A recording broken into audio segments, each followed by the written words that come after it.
Hidup enggak? Oh, dihidupkan ya. Assalamualaikum warahmatullahi wabarakatuh.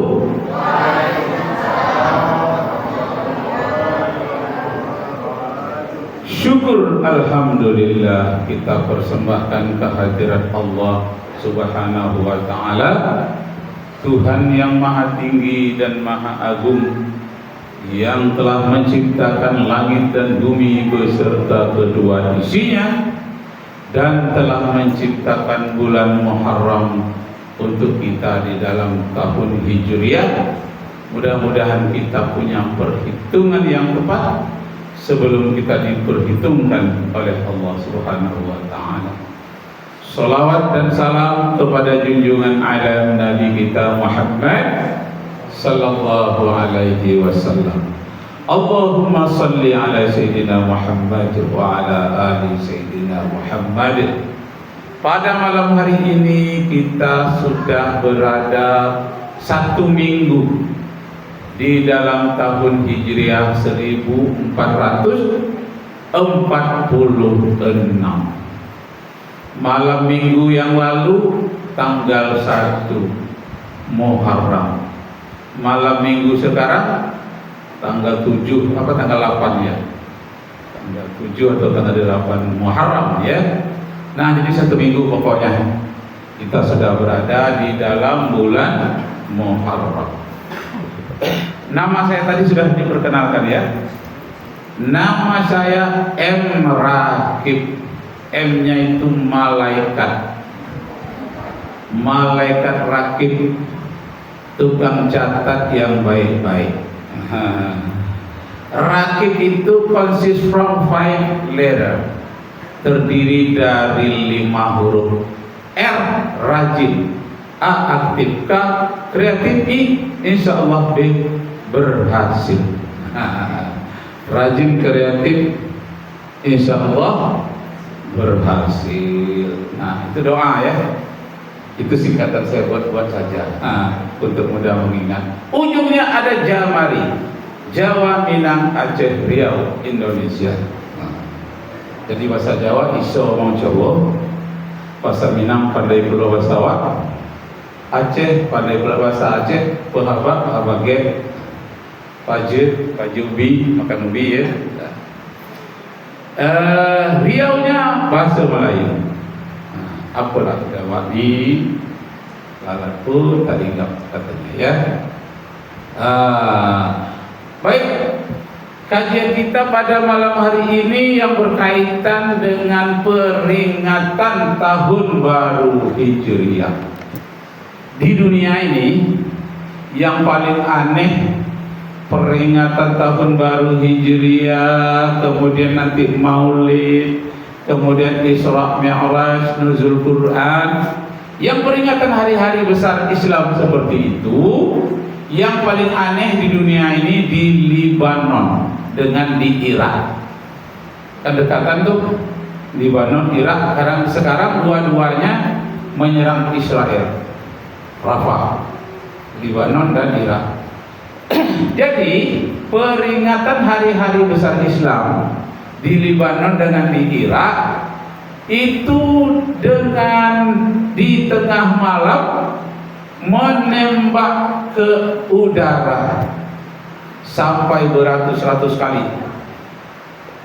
Jadi bukan bunga api yang ditembakkan, yang dimainkan, tapi langsung tembak dengan peluru tajam ke udara.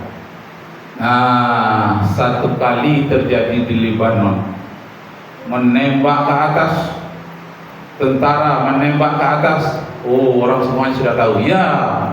Mari kita lihat sama-sama, karena ini malam adalah peringatan 1 Muharram. Ketika menembak ke atas itu, di antara beratus-ratus peluru, ada 1 yang nyasar ke rumah sakit lantai 9. Lantai 9 tinggi juga itu ya. Nyasar.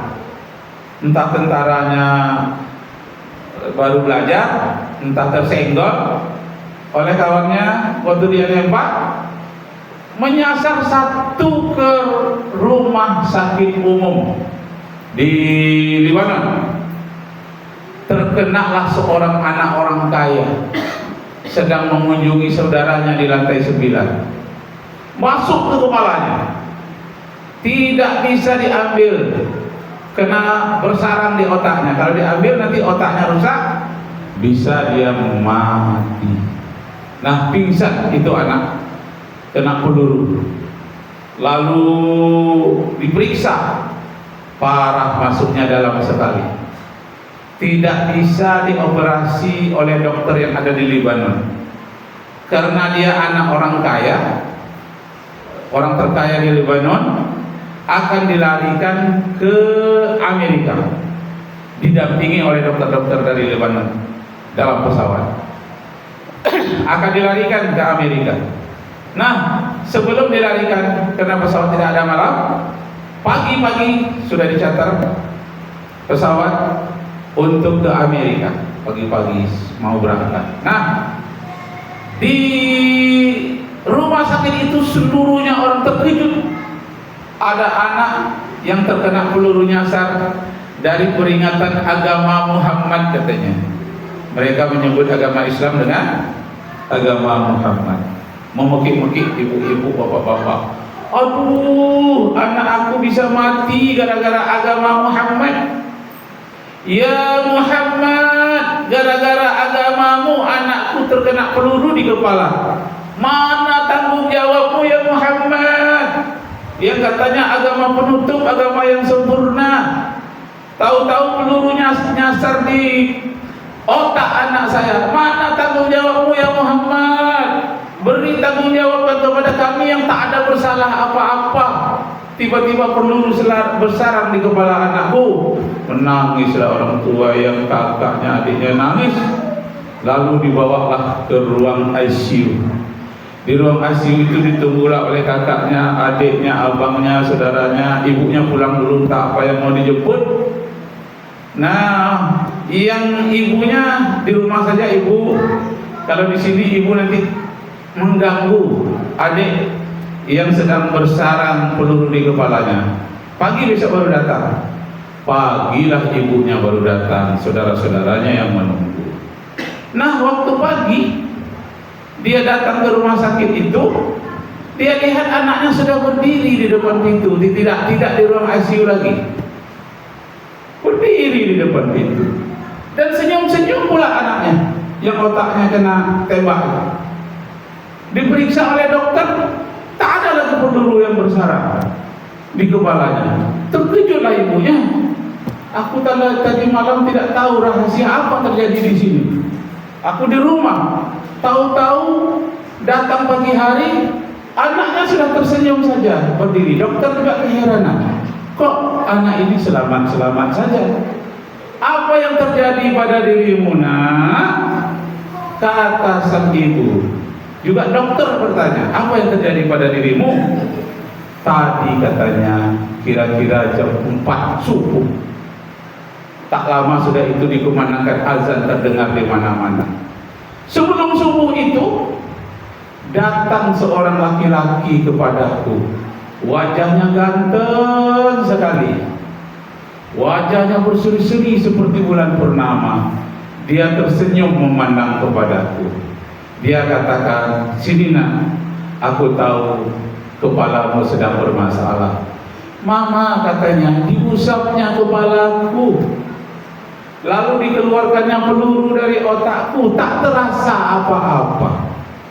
Setelah itu aku merasa, apakah aku ini bermimpi atau benar-benar terjadi?"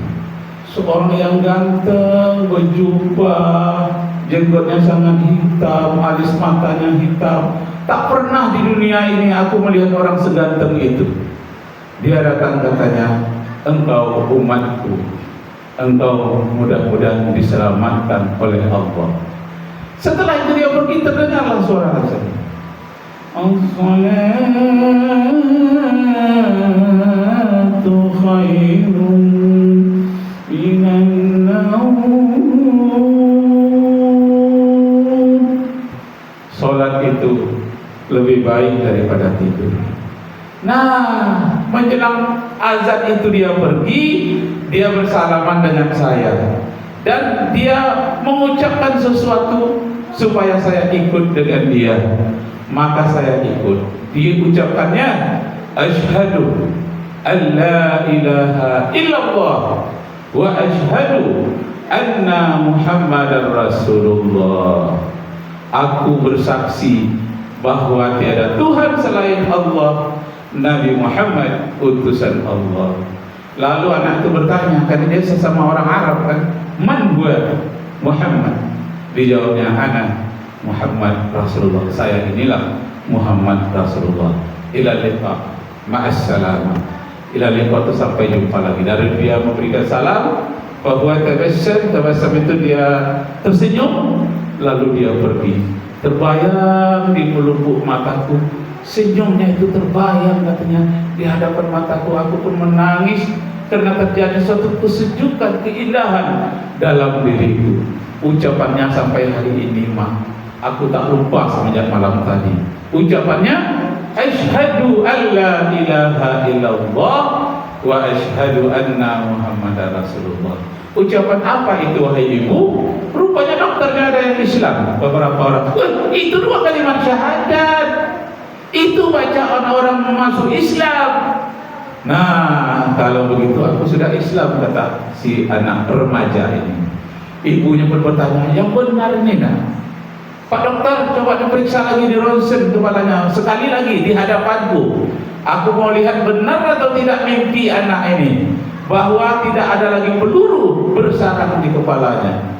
Setelah di scan, dilihat, memang benar tidak ada, bekasnya pun tidak ada, bersih kepalanya, sejuk saja.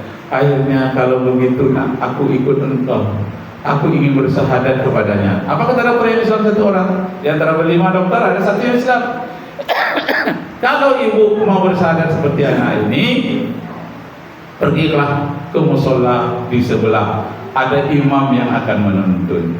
Nah, ada orang sakit mustasfa, sakitnya masjid, tempat orang rumah sakit itu, walaupun masjid kecil, karena di Lebanon itu 50-50, 50% Muslim, 50% Kristen. Yahudi pun ada juga di situ. Kadang-kadang di satu tempat lebih banyak Kristennya daripada Islam. Yang kebetulan anak tadi Kristen. Nah, setelah dia mengucapkan 2 kalimat syahadat, dia hafal terus. Ibunya pun ikut bersyahadat, dan ayahnya juga terkagum lihat hasil scannya itu. Dilihat memang tak nampak lagi. Yang di awal nampak, yang terakhir tak nampak lagi. Nah, lalu ayahnya pun mengucapkan syahadat adiknya. Satu keluarga akhirnya masuk Islam gara-gara memperingati hari-hari besar Islam. Sampai sekarang Lebanon, Irak itu masih menembakkan peluru ke udara pada jam 12 malam di saat orang memperingati Muharram, juga Maulid Nabi, juga Isra dan Mi'raj. Masya Allah. Nah, jadi mukjizat masih terjadi sampai hari ini, Bapak Ibu terhormat. Kalau ada orang bermimpi bertemu dengan Nabi Muhammad SAW, dalam hadis sahih dikatakan, itu tandanya memang betul-betul Nabi Muhammad yang datang. Kenapa? Karena setan dan iblis tidak mampu mencontoh dan meniru rupa Nabi Muhammad SAW. Dalam hadis jelas dinyatakan oleh Rasulullah, setan dan iblis tidak sanggup meniru rupa aku, meniru penampilanku. Jadi kalau sempat kita pun di sini bermimpi bertemu dengan Rasulullah, itu Rasulullah yang benar-benaran, bukan bertemu dengan setan. Allahu Akbar. Nah, begitulah hebatnya Bapak Ibu yang terhormat.